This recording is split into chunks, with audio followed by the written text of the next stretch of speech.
Hello बच्चों, education for all channel में आप सभी का हार्दिक स्वागत है। आज हम करेंगे लॉरेंस कोहलबर्ग के नैतिक सिद्धांत के अति महत्वपूर्ण प्रश्न। ये वीडियो भले ही छोटा होगा लेकिन आपके पेपर में इस वीडियो से 1% जरूर मिलेगा, इसलिए आप वीडियो को पूरा देखिएगा। शुरू करते हैं आज की क्लास। लॉरेंस कोहलबर्ग के सिद्धांत के अनुसार समाज का प्रारंभिक परिप्रेक्ष्य लेने पर नैतिक चिंतन किस स्तर पर आधारित है? ऑप्शन एक है पूर्व परंपरागत, सेकंड है परंपरागत, और थर्ड है उत्तर परंपरागत, और फोर्थ है देर परंपरागत।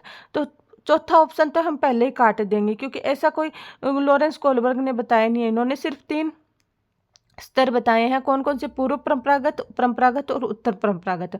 और इन तीनों स्तर के आगे 2-2 चरण हैं, तो कुल मिला के उन्होंने 3 स्तर और 6 चरण बताए हैं। तो इसमें अपना सही ऑप्शन कौन सा आएगा? सेकंड, परंपरागत।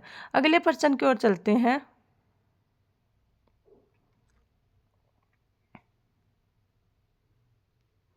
निम्नलिखित में से किसे कोलबर्ग सिद्धांत का योगदान माना जा सकता है? ऑप्शन एक अपना सिद्धांत में विस्तृत प्रशिक्षण प्रक्रियाएं हैं। सेकंड है यह नैतिक तर्क और कार्रवाई के बीच एक स्पष्ट संबंध स्थापित करता है। थर्ड है उनकी मान्यता है कि बच्चे नैतिक दार्शनिक होते हैं। और चौथा है उनके सिद्धांत ने संज्ञानात्मक परिपक्वता और नैतिक परिपक्वता के बीच का संबंध का समर्थन किया है। तो कोलबर्ग के सिद्धांत का योगदान माना जा सकता है। इसका सही आंसर हम कौन सा करेंगे? ऑप्शन फोर्थ, उनके सिद्धांत ने संज्ञानात्मक परिपक्वता और नैतिक परिपक्वता के बीच के संबंध को समर्थन किया है। अगले प्रश्न की ओर बढ़ते हैं। लॉरेंस कोहलबर्ग के सिद्धांत में कौन सा स्तर सही अर्थों में नैतिकता की अनुपस्थिति को दर्शाता है? मतलब कौन से स्तर में नैतिकता नहीं होती है? ऑप्शन है स्तर चौथा, स्तर पहला, स्तर दूसरा और स्तर तीसरा। तो इसका सही आंसर कौन सा आएगा? पूर्व परंपरागत के पहले स्तर में बच्चे में कोई नैतिकता नहीं होती। यहाँ पे बच्चा छोटा होता है, उसे हम क्या कैसे सिखाएंगे?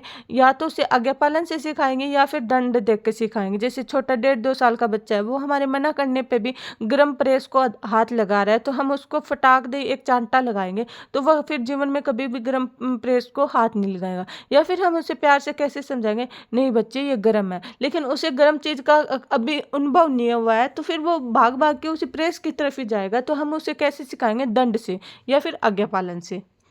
अगले प्रश्न की ओर चलते हैं। कोहलबर्ग के अनुसार एक शिक्षक अपने नैतिक मूल्यों को स्थापित कर सकता है।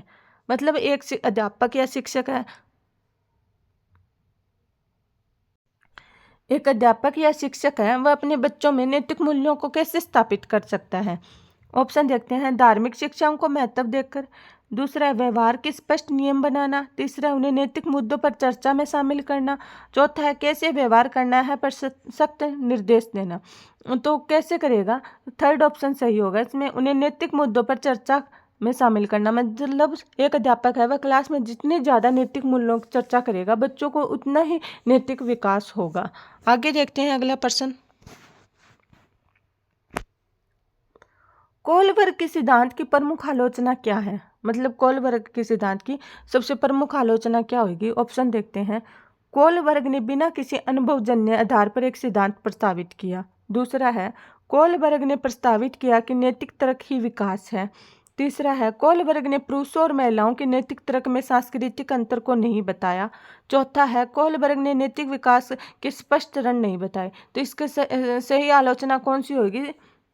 थर्ड ऑप्शन है इसका बिल्कुल सही होगा। कोहलबर्ग ने पुरुषों और महिलाओं के नैतिक तर्क में सांस्कृतिक अंतर को नहीं बताया है, क्योंकि कोहलबर्ग ने सिर्फ पुरुषों को महत्व दिया है। इन्होंने अपने नैतिक सिद्धांत में महिलाओं को बहुत कम महत्व दिया है। महिलाओं को इन्होंने नजरअंदाज किया है।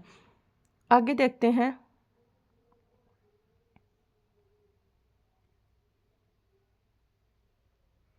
लॉरेंस कोहलबर्ग के नैतिक तर्क के सिद्धांत की कई बिंदुओं पर आलोचना की गई है।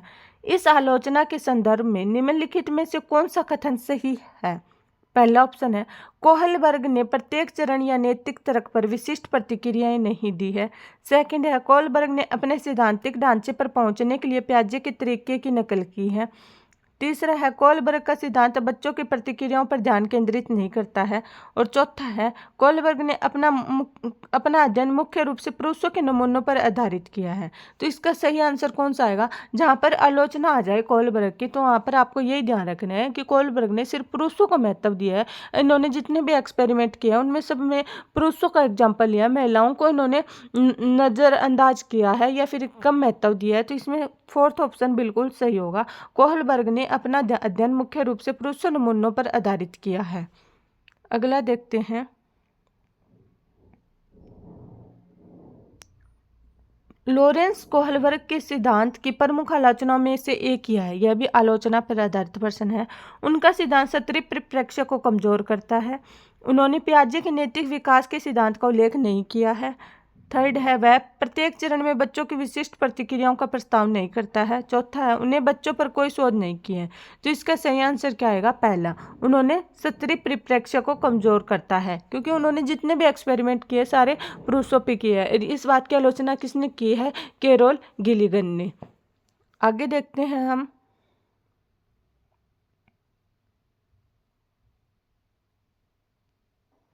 कोहलबर्ग के अनुसार नैतिक विकास पूर्व पारंपरिक स्तर की विशेषता है।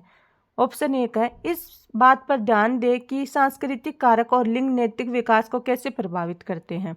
दूसरा ऑप्शन है अच्छा या बुरा नियमों को मानने या न मानने के परिणामों से निर्धारित होता है। तीसरा है व्यक्ति अपने कार्यों के परिणामों पर ध्यान केंद्रित करने की बजाय दूसरों की अपेक्षाओं को बनाए रखने का प्रयास करता है। चौथा है स्वचयनित नैतिक सिद्धांत सार्वभौमिक है। तो क्या बताया? पूर्व पारंपरिक स्तर की विशेषता पूछिए। इसमें क्या होता है? पूर्व पारंपरिक क्या होता है विशेषता में? क्या होता है? बच्चा बिल्कुल छोटा होता है, उसे नैतिक मूल्यों का ज्ञान ही नहीं होता, उसे सही गलत का कुछ पता नहीं होता। तो इसमें सही ऑप्शन कौन सा आएगा? सेकंड आएगा, अच्छा या बुरा नियमों के मानने या ना मानने के परिणामों से निर्धारित होता है। अगला प्रश्न है अपना,